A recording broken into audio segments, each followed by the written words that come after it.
देव महेश्वर गुरुरेव परब्रह्म तस्मै श्री गुरवे नमः।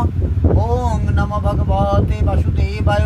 श्रीमद् भागवत गीता যথাযথ গীতা অথ সপ্তম অধ্যায় শ্লোক নম্বর আজ 3 থেকে শুরু হবে। মনুষ্যানাং সহস্রেষু কশ্চিদ্দতীতি সিদ্ধায় যত তামপি সিদ্ধানাং কস্মিনাং বেত্তি তত্ত্বতঃ। অনুবাদ: হাজার হাজার মানুষের মধ্যে কদাচিৎ কোনো একজন সিদ্ধি লাভের জন্য যত্ন করে, আর সেই প্রকার যত্নশীল সিদ্ধদের মধ্যে কদাচিৎ কেউ আমাকে তত্ত্বগতভাবে অবগত হন। শ্রীকৃষ্ণ অর্জুনকে বলতে লাগলেন যে হাজার হাজার মানুষের মধ্যে কদাচিৎ কেউ আমার প্রাপ্তির জন্য যত্নশীল হন, এবং ওই প্রযত্নশীল যোগীগণের মধ্যে কোনো বিরল পুরুষই আমাকে তত্ত্বের মাধ্যমে জেনে থাকেন। এই সমগ্র তত্ত্বকে জানা যাবে কি রূপে? এক স্থানে কি রূপে বিদ্যমান অবস্থা সর্বব্যাপ্ত? তাহলে আমরা অনেক সাধু সন্ন্যাসীকে দেখি, কিন্তু তারা কি কৃষ্ণকে জেনেছেন? গীতা যেটা বলছে তাহলে সেটা জানা হয়নি। তিনি বললেন নানা রকম মানুষ আছে, এবং হাজার হাজার মানুষের মধ্যে দু একজন হয়তো আত্মতত্ত্ব বা দেহতত্ত্ব ও পরম তত্ত্ব সম্বন্ধে অবগত হবার জন্য পরমার্থ সাধনে যথার্থ প্রয়াসী হন, মানে তারা চেষ্টা করেন। হাজার হাজার সাধু সন্ন্যাসীর মধ্যে দুই একজন ভগবানকে জানার চেষ্টা করেন, বাকিরা সংসেজে ঘুরে বেড়ায়। সাধারণ অবস্থায় মানুষ পশুর মতো জীবন যাপন করে। অর্থাৎ কিরকম পশুর মতো? না, পশুরা খায়, আহার, নিদ্রা মানে ঘুমায়, আর ভয় আর মৈথুন, এই চারটে জিনিসের বা চারটে কাজে তারা লিপ্ত থাকে যে পশুরা। মানুষও তারা তাই, তারা খায়, স্ত্রী সঙ্গ করে, আর ভয় আর নিদ্রা, এই চারটে নিয়েই তারা ব্যস্ত থাকে। তাহলে পশুর সাথে আর আমাদের তফাৎ কি থাকলো? কদাচিৎ কেউ দিব্যজ্ঞান লাভের জন্য আগ্রহী হয়। তাহলে যত মানুষ রয়েছে, হাজার হাজার লক্ষ লক্ষ মানুষের মধ্যে দুই একজন মানুষ হচ্ছে ভগবানকে জানবার জন্য তারা চেষ্টা করে থাকে। গীতার প্রথম 6টি অধ্যায় পারমার্থিক জ্ঞান লাভে আগ্রহী ব্যক্তিদের জন্য, যারা আত্মজ্ঞান তথা পরমাত্ম জ্ঞান লাভের জন্য জ্ঞান যোগ, ধ্যান যোগ এবং জড় ও চেতনের পার্থক্য নিরূপণকারী আত্মানুভূতির মার্গ অবলম্বন করেন। তবে কৃষ্ণ ভাবনাময় ভক্তরাই কেবল শ্রীকৃষ্ণকে জানতে পারেন। অন্যান্য আধ্যাত্মবাদীরা নির্বিশেষে ব্রহ্মজ্ঞান লাভ করতে পারেন, কারণ তা শ্রীকৃষ্ণকে উপলব্ধির চেয়ে সহজ। শ্রীকৃষ্ণ পরম পুরুষ, কিন্তু সেই সঙ্গে তিনি ব্রহ্ম এবং পরমাত্মা জ্ঞানেরও অতীত। যোগীরা ও জ্ঞানীরা শ্রীকৃষ্ণকে উপলব্ধি করতে গিয়ে বিভ্রান্ত হয়ে যান। যদিও নির্বিশেষবাদীদের অগ্রগণ্য শ্রীপাদ শঙ্করাচার্য তার গীতার ভাষ্যে স্বীকার করেছেন যে শ্রীকৃষ্ণ পরব্রহ্ম স্বয়ং ভগবান, কিন্তু তবুও তার অনুগামীরা কৃষ্ণকে ভগবান বলে মানতে চায় না। কারণ শ্রীকৃষ্ণকে উপলব্ধি করা খুবই দুঃসাধ্য, এমনকি নির্বিশেষ ব্রহ্মানুভূতি লাভ করলেও তারা তাকে বুঝতে পারে না। আর অনেকেই বোঝার ভরণ করে, তারা নিজেরা বোঝেনি এবং অন্যকে বোঝানোর চেষ্টা করতে থাকে। শ্রীকৃষ্ণ পরমেশ্বর ভগবান, সর্বকারণের কারণ, আদি পুরুষ, গোবিন্দ ঈশ্বর পরম কৃষ্ণ সচ্চিদানন্দ বিগ্রহ। অনাদির আদি গোবিন্দ সর্বকারণের কারণম। এটা ব্রহ্ম সংহিতার 5 নম্বর অধ্যায়ের 1 নম্বর শ্লোক। ঈশ্বর পরম কৃষ্ণ সচ্চিদানন্দ বিগ্রহ অনাদির আদি গোবিন্দম সর্বকারণের কারণম।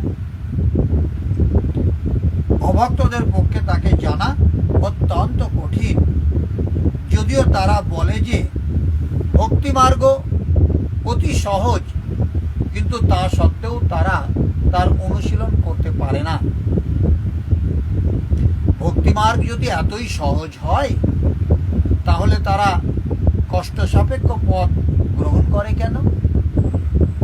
প্রকৃতপক্ষে ভক্তি মার্গ কিন্তু সহজ একদমই নয়। তথাকথিত কোনো মন গড়া পন্থায় ভক্তিযোগ অনুশীলন করা সহজ হতে পারে, কিন্তু শাস্ত্রীয় বিধি অনুসারে যথার্থ ভক্তিযোগ অনুশীলন করা মনোধর্মী জ্ঞানী দার্শনিকদের পক্ষে সম্ভব নয়।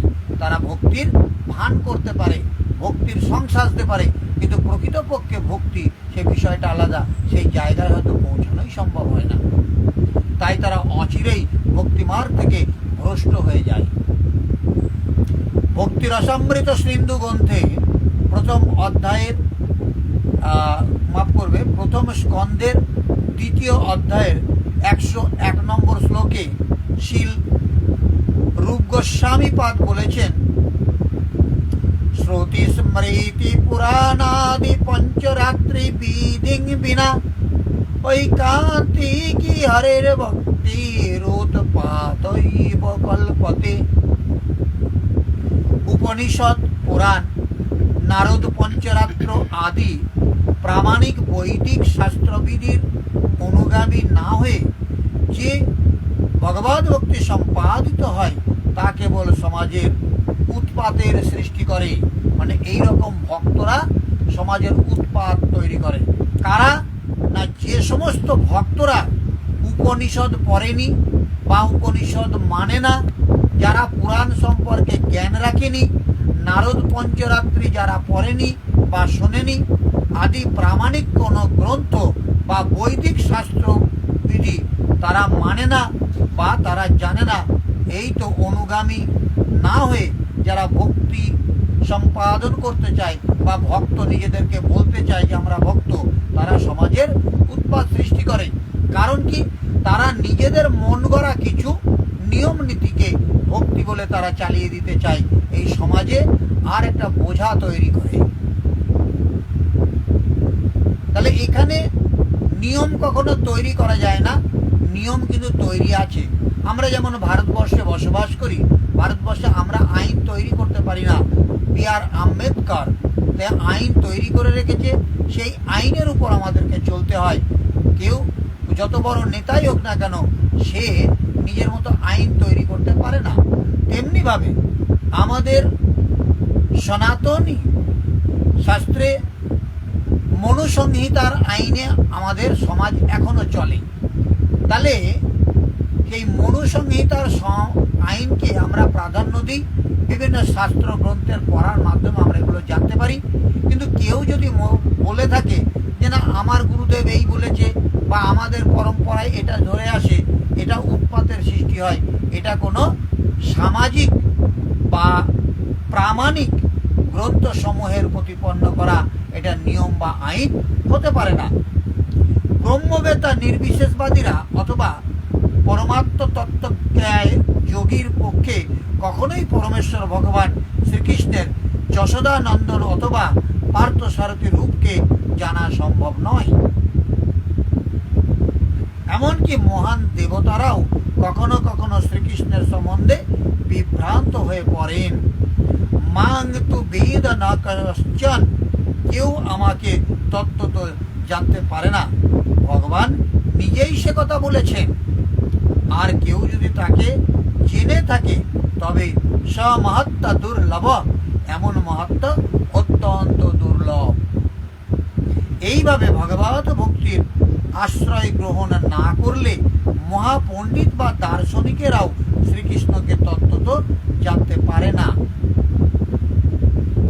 কেবলমাত্র শুদ্ধ ভক্তরাই শ্রীকৃষ্ণের সর্বকারণের কারণত্ব, সমগ্র শক্তি, শ্রী সমগ্র শক্তি, সমগ্র শ্রী, সমগ্র যশ, সমগ্র সৌন্দর্য, সমগ্র জ্ঞান ও সমগ্র বৈরাগ্য, এই যে ছটা ঐশ্বর্য, ষোড় ঐশ্বর্য আদি চিন্ময় গুণসমূহ কিঞ্চিত রূপে জানেন, কারণ শ্রীকৃষ্ণ তার ভক্তদের প্রতি সর্বদাই অনুগ্রহশীল।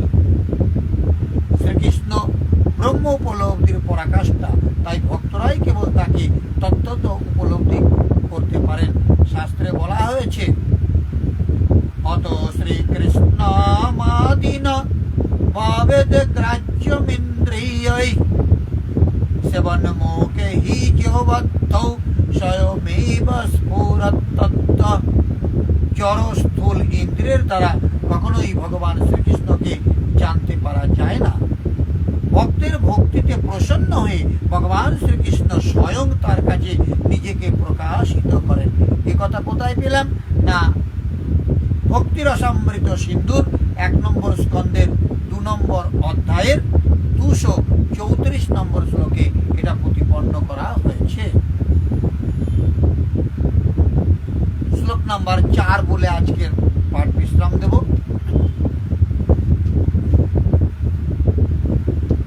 আসো আমরা 4 নম্বর শ্লোক পাঠ করি।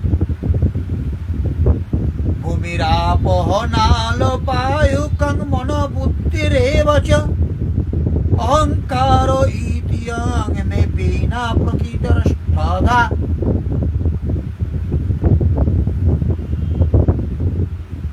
বঙ্গানুবাদ বলেছে, ভূমি, জল, অগ্নি, বায়ু, আকাশ, মন, বুদ্ধি ও অহংকার, এই অষ্টবিধ উপাদানের দ্বারা আমার ভিন্ন প্রকৃতি তথা জড় প্রকৃতি গঠিত হয়েছে। এই 8 প্রকার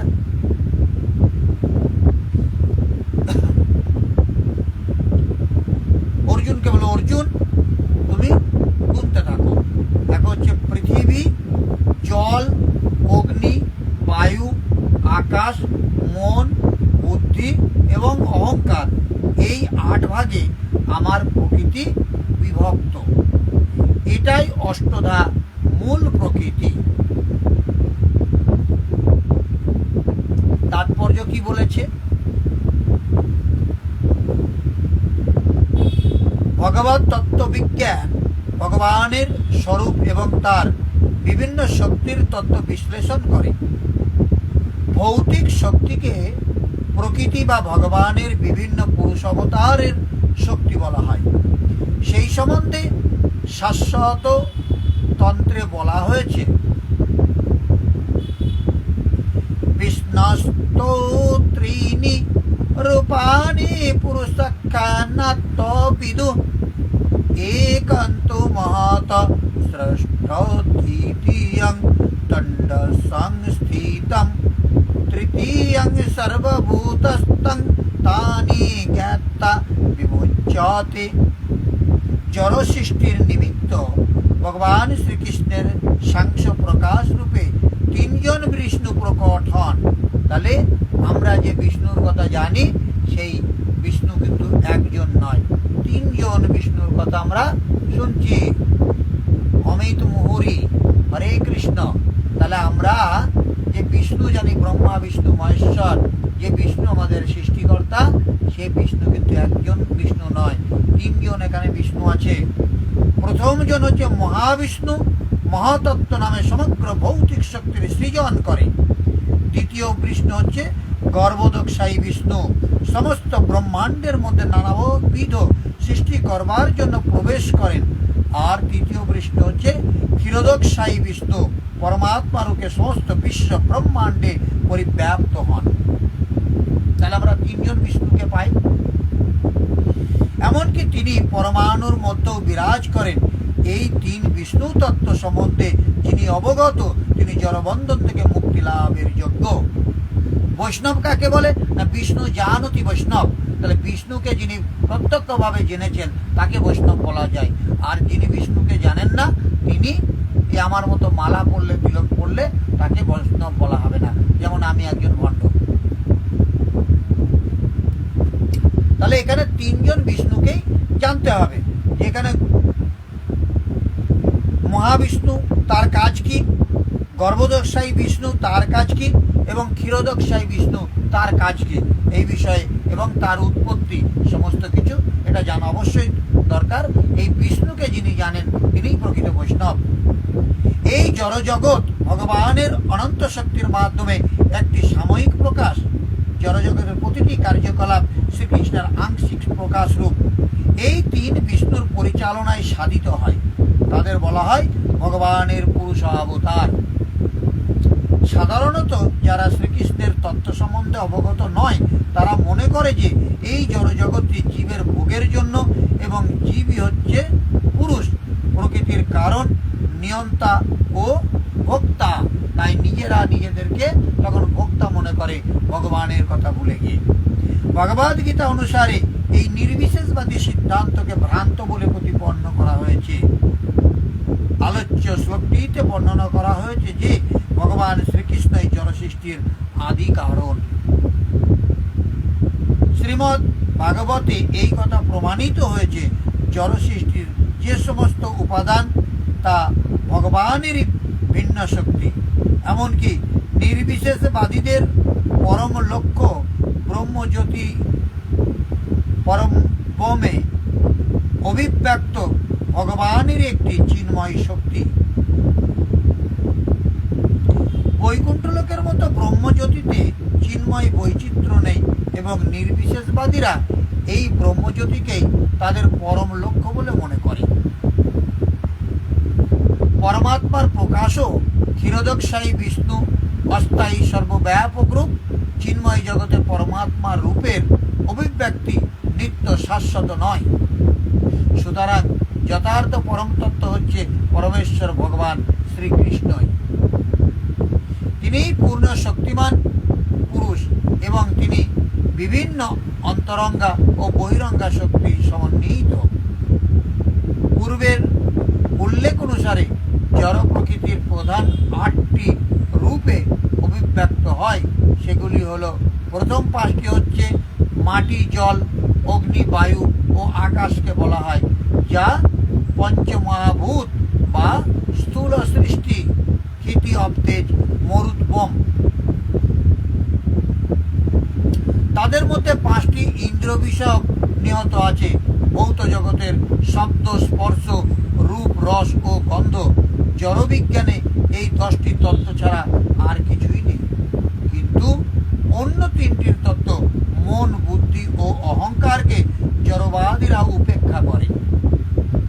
সবকিছু পরম উৎস শ্রীকৃষ্ণকে না জানার ফলে মনোধর্মের বিষয়ে চর্চারত দার্শনিকদের জ্ঞান সম্পূর্ণ নয়। আমি ও আমার এই মিথ্যা অহংকারই জড় অস্তিত্বের মূল কারণ। এর মধ্যে জড়জাগতিক কার্যকলাপের জন্য 10টি ইন্দ্রিয়ের সমাবেশ হয়। বুদ্ধি বলতে মহত্তত্ত্ব নামক সমগ্র প্রাকৃত সৃষ্টিকে বোঝায়। এভাবে ভগবানের ভিন্ন 8টি শক্তি থেকে জড়জগতের 24টি তত্ত্বের প্রকাশ হয়, যা নিরীশ্বর সাংখ্য দর্শনের বিষয়বস্তু। এই ভিন্ন তত্ত্ব প্রকৃতপক্ষে শ্রীকৃষ্ণেরই শক্তি থেকে উৎপন্ন হয়, কিন্তু অল্পজ্ঞ নিরীশ্বরবাদী সাংখ্য দার্শনিকেরা শ্রীকৃষ্ণকে সর্বকারণের পরম কারণ বলে জানতে পারে না। শ্রীকৃষ্ণের বহিরঙ্গা শক্তি সাংখ্য দর্শনের বিষয়বস্তু, যা ভগবদ গীতাতেই বর্ণনা করা হয়েছে। আজ এই পর্যন্ত থাক। আগামী দিনে আমরা 5 নম্বর শ্লোক থেকে আলোচনা শুরু করব। আজকে আমরা 4 নম্বর পর্যন্ত, মানে 3 আর 4 আলোচনা করলাম। এখানে পাঠ আজকে বিশ্রাম রাখা হচ্ছে। ওং সর্বে ভবন্তু সুখিনঃ, সর্বে সন্তু নিরাময়া, সর্বে ভদ্রাণি পশ্যন্তু, মা কশ্চিৎ দুঃখভাগ ভবেৎ। ওং শান্তি শান্তি শান্তি। সমস্ত মানুষ সুখী হোক, সমস্ত মানুষ রোগমুক্ত হোক। সমস্ত মানুষকে আমি দেখতে চাই তারা যেন কোনো দুঃখ ভোগ না করে। হরে কৃষ্ণ। যারা যারা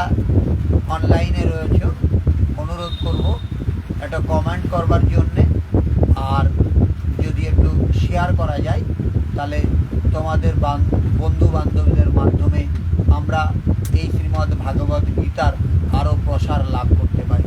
হরে কৃষ্ণ।